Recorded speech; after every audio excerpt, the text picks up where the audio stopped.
Welcome to Luca is a billionaire, where the only thing I invest in is your answers.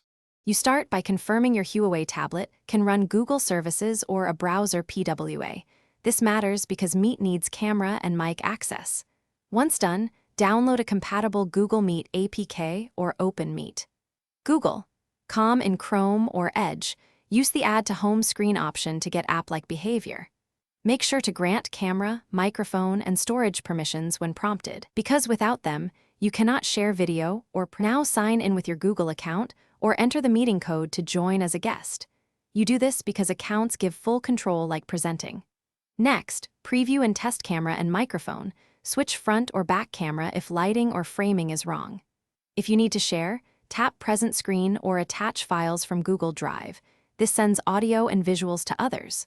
Also check network strength and switch to Wi-Fi if your mobile data is unstable. Finish by adjusting audio output and muting when not speaking so background noise stays out of the conversation. Captions are handy if audio drops. If the camera or mic fails, force close the Meet app, clear cache, and recheck permissions in settings.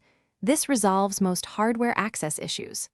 Finally, if the call is choppy, turn off video or enable low bandwidth mode to stabilize performance. These quick steps keep your meeting running smoothly and avoid dropped connections. Thanks for watching and please subscribe. It's the best investment you'll ever make.